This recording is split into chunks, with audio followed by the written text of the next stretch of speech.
Hi friends, welcome back to Excel Telugu videos. Friends, ఇప్పుడు వచ్చేసి data types గురించి discuss చేద్దాము. ఫస్ట్ ఆఫ్ ఆల్ చాలా ఇంపార్టెంట్ కాన్సెప్ట్. డేటాబేస్ అంటే represents the type of the data. అంటే మనం ఎలాంటి డేటాను ఇస్తున్నామో చెప్పేది డేటా టైప్. ఇక్కడ చూసినట్లయితే each column in a database table is required to have a name and data type. అంటే సింపుల్గా చెప్పాలంటే ఒక ఎంప్లాయీ టేబుల్ ఉంది. అందులో employee ID, employee name, salary అని చెప్పేసి 3 కాలమ్స్ ఉన్నాయి.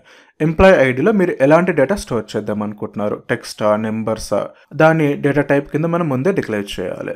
ఎంప్లాయీ ఐడి వచ్చేసి ఒక నెంబర్ ఫార్మాట్ కావాలి, నేమ్ వచ్చేసి టెక్స్ట్ ఫార్మాట్ కావాలి. ఈ విధంగా సో డేటాబేస్లో ఒక టేబుల్లో ఉండే ఎవ్రీ కాలమ్కి నేమ్ ఉంటుంది, డేటా టైప్ ఉంటుంది. ఇక్కడ SQL డెవలపర్ వచ్చేసి మనము ఎలాంటి టైప్ ఆఫ్ డేటాని స్టోర్ చేద్దాం అనుకుంటున్నాము ఎవ్రీ కాలంలో టేబుల్ క్రియేట్ చేసేటప్పుడు మెన్షన్ చేయాలి. సో ఇక్కడ మైక్రోసాఫ్ట్ వాళ్ళు కొన్ని డేటా టైప్స్ని ఇవ్వడం జరిగింది. ఏ టైప్ ఆఫ్ డేటా ఏ కాలంలో ఎలా యూజ్ చేయాలని చెప్పేసి. అందులో ఫస్ట్ వచ్చేసి ఏంటంటే exact numbers, integer, small integer, tiny int, big int, ఈ విధంగా డిఫరెంట్ టైప్స్ ఆఫ్ ఇంటీజర్స్ ఉంటాయి. డేటా రేంజెస్ని బట్టి మనకు కావాల్సింది తీసుకోవచ్చు. జనరల్గా మనం ఎక్కువగా ఇంట్ యూస్ చేస్తుంటాము, ఇంటీజర్ వాల్యూస్ను, హోల్ నెంబర్స్ను స్టోర్ చేసుకోవడానికి. తర్వాత అప్రాక్సిమేట్ అంటే డెసిమల్ వాల్యూస్, అందులో ఫ్లోట్, రియల్ అని చెప్పేసి ఉంటున్నాయి అప్రాక్సిమేట్ వాల్యూస్ తీసుకోవడానికి. తర్వాత date and time, date time, small date time to time, date time offset, ఈ విధంగా different date time related data types ఉంటాయి. తర్వాత నెక్స్ట్ వచ్చేసి క్యారెక్టర్ డేటా టైప్స్. సో ఈ క్యారెక్టర్ డేటా టైప్స్ చాలా ఇంపార్టెంట్. ఇక్కడ చాలామంది కన్ఫ్యూజ్ అవుతుంటారు. మీరు ఇక్కడ చూడొచ్చు, క్యారెక్టర్స్ అంటే ఏంటంటే all letters, all characters like special characters కావచ్చు, నెంబర్స్ కావచ్చు, సింబల్స్ కావచ్చు, ఏదైనా సరే స్టోర్ చేసుకోవచ్చు క్యారెక్టర్స్లో వచ్చేసి. క్యారెక్టర్స్ వచ్చేసి 2 టైప్స్గా డివైడ్ చేసి ఉంటాయి. అది యూనికోడ్, నాన్ యూనికోడ్ అని చెప్పేసి. నాన్ యూనికోడ్ అంటే ఓన్లీ ఇంగ్లీష్ క్యారెక్టర్స్ మాత్రమే స్టోర్ చేయగలుగుతాం. అదే యూనికోడ్ అంటే ఆల్ లాంగ్వేజెస్ని స్టోర్ చేయగలుగుతాం.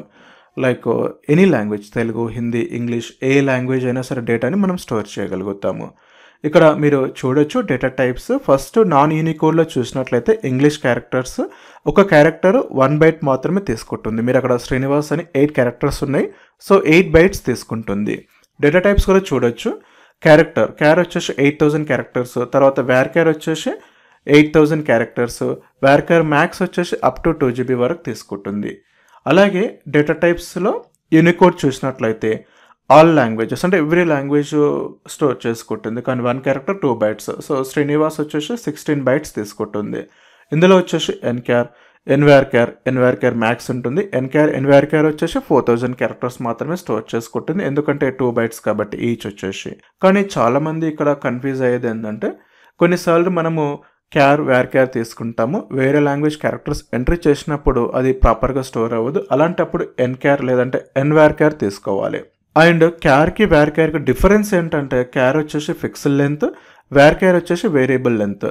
ఫిక్స్డ్ లెంత్ అంటే ఫర్ ఎగ్జాంపుల్ 4 నెంబర్స్ ఉంటాయి. జనరల్గా మనకు ఇండియాలో వచ్చేసి 10 డిజిట్స్ ఉంటాయి. ఎవరి ఫోన్ నెంబర్ అయినా సరే 10 డిజిట్సే ఉంటుంది. పోస్టల్ కోడ్, అకౌంట్ నెంబరు, ఇలా లైక్ పిన్ కోడ్ ఏదైనా సరే సేమ్ నెంబర్ ఆఫ్ డిజిట్స్ ఉంటాయి. అలాంటప్పుడు క్యారెక్టర్ యూజ్ చేస్తాము. అదే వేర్ వచ్చేసి వేరియబుల్ లెంత్ డేటా అంటే నేము, అడ్రస్, మెయిల్ ఐడి ఏదైనా సరే ఇలాంటివి డిఫరెంట్గా ఉన్నప్పుడు వేర్ యూజ్ చేసుకుంటాము.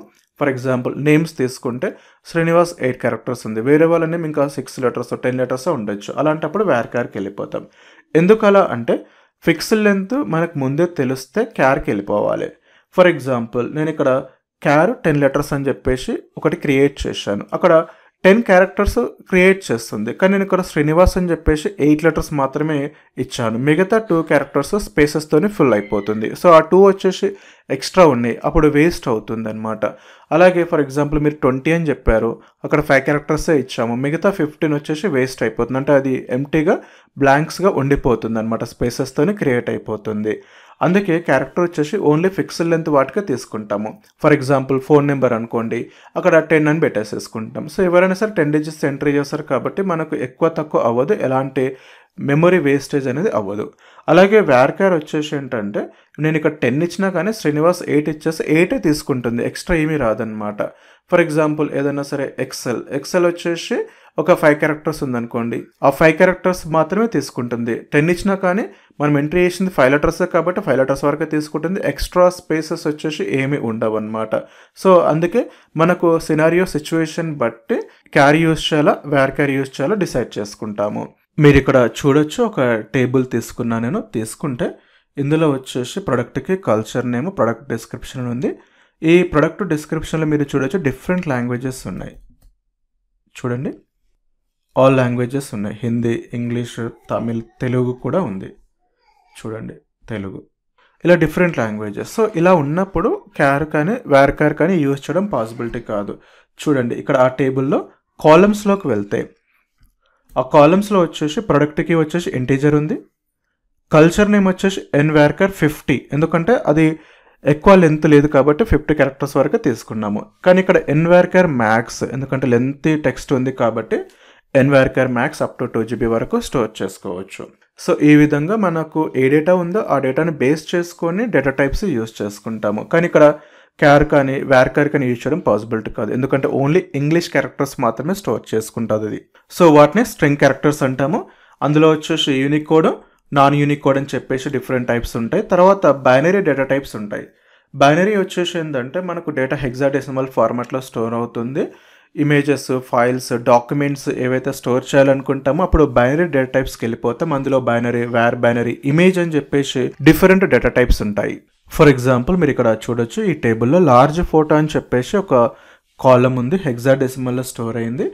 కాలమ్స్లోకి వెళ్తే ఇక్కడ లార్జ్ ఫోటో చూడండి, బైనరీ మ్యాక్స్ అని చెప్పేసి ఉంది. సో ఈ విధంగా బైనరీ డేటా టైప్స్ వచ్చేసి లైక్ ఆబ్జెక్ట్స్, ఇమేజెస్ కావచ్చు, డాక్యుమెంట్స్, ఫైల్స్, ఆడియో, వీడియో, ఇలాంటి వాటికి ఈ బైనరీ డేటా టైప్స్ యూజ్ చేస్తాము. అందులో వచ్చేసి బైనరీ, ఇమేజ్, అలాగే బైనరీ మ్యాక్స్ మనకు కావాల్సిన డేటా టైప్స్ని యూజ్ చేసుకోవచ్చు. ఇవే కాకుండా ఇంకా అదర్ డేటా టైప్స్ చాలా ఉంటాయి. బిట్ అని చెప్పేసి, unique identifier, XML, cursors, Geography, geometry, రో వర్షను, ఇలా డిఫరెంట్ టైప్స్ ఆఫ్ డేటా టైప్స్ని మనం ఈ SQL సర్వర్లో చూడొచ్చు. Thank you friends. ఈ వీడియోను మీరు మీ ఫ్రెండ్స్కి కూడా షేర్ చేయండి. Once again thank you friends.